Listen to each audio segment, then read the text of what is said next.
Chères Angevines, chers Angevins, mesdames et messieurs, nous sommes le 4 mai.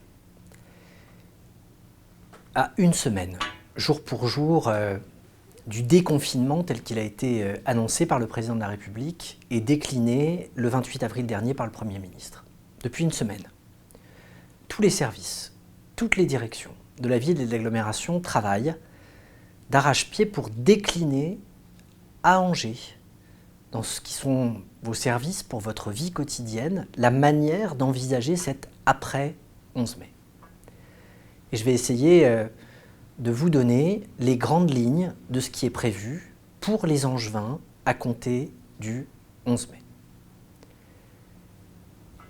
D'abord, dès le 5 mai, les déchetteries réouvrent.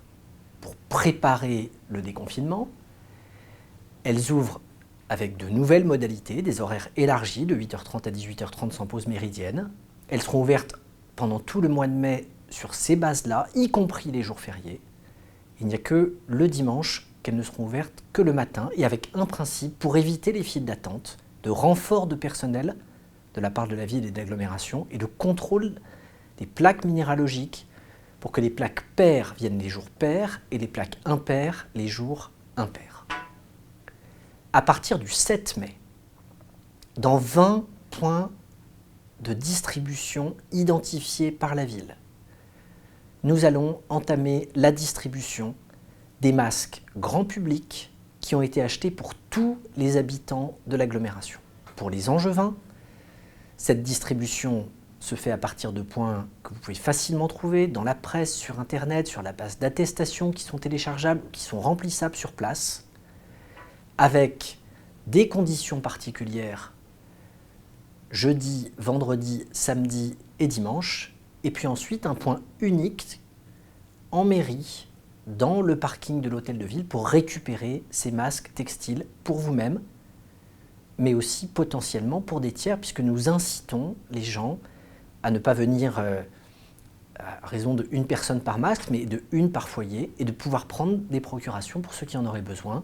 Un dispositif spécifique pour les personnes isolées, pour les migrants, les sans domicile fixe, est organisé de manière parallèle et là aussi les modalités seront précisées.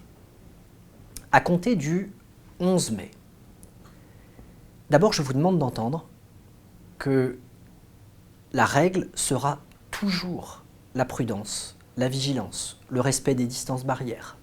Et il ne faut pas s'imaginer que le matin du 11 mai va totalement différer des jours qui précèdent. Le risque, c'est celui d'une deuxième vague, et la nécessité, c'est bien celle d'une vigilance et d'un respect de consignes et de distanciation sociale de manière extrêmement importante.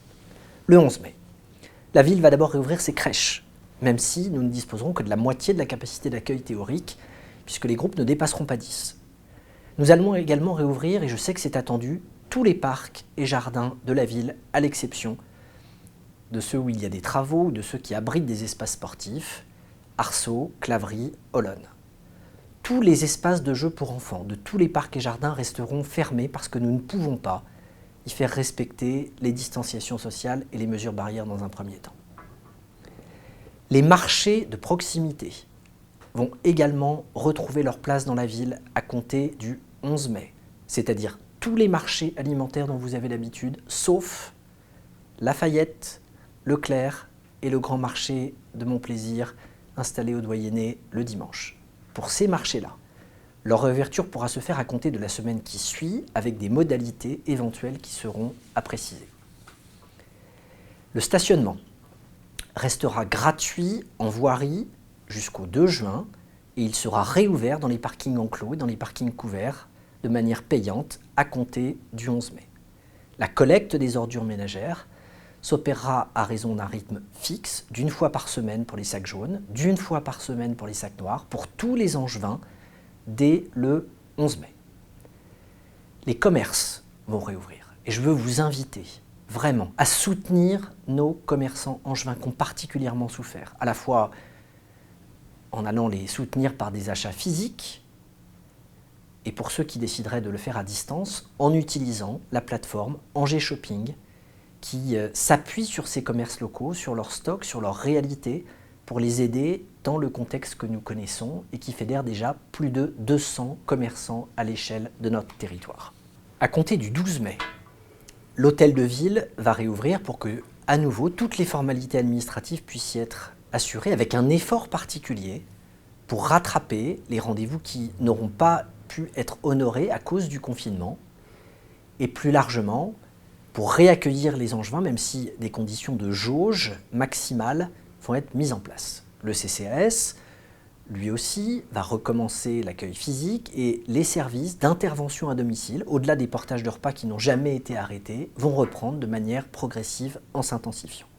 Un drive va être mis en place à la bibliothèque Toussaint pour permettre les retours de prêts et pour permettre également de nouveaux prêts de livres et de documents, même si dans un premier temps, les choses s'organisent par drive parce que les bibliothèques ne réouvriront pas physiquement au milieu du mois de mai. Je tiens à vous indiquer que le port du masque sera obligatoire dans tous les bâtiments recevant du public de la ville à compter du 11 mai. Le 14 mai, ce sera une journée importante puisque ce sera la journée de réouverture des écoles. Beaucoup a été communiqué sur ce sujet. Le 11 mai, c'est la journée pédagogique de retour des enseignants en classe.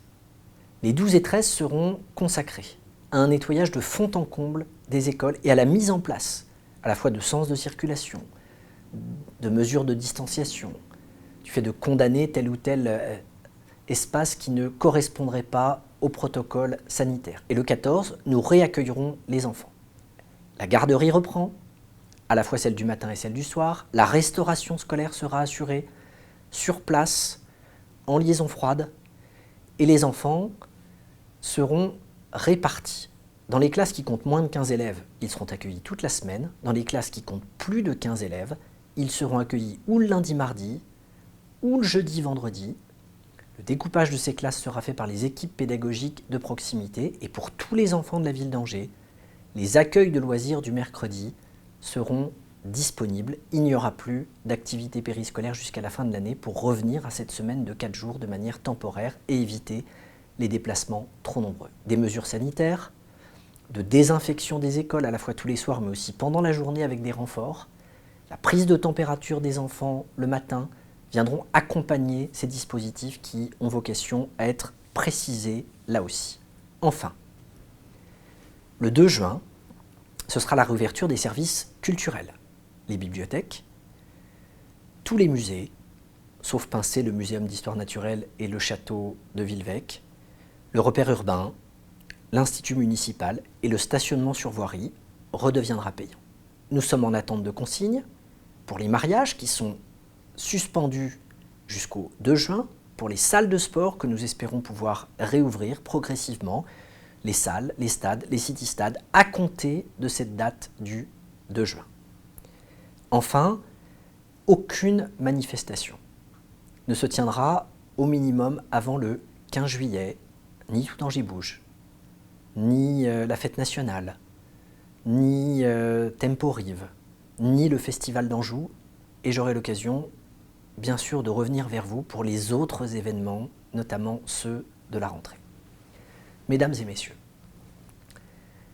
notre comportement collectif a permis aujourd'hui à nos équipes de soignants d'avoir des effectifs accueillis à la fois à l'hôpital et en service de réanimation en baisse. La couleur verte de notre département, liée à la fois aux capacités de lits de réa, à la diminution des contaminations, n'est pas encore acquise. Elle dépend de notre comportement à tous, au moins jusqu'à la date du 11 et au-delà.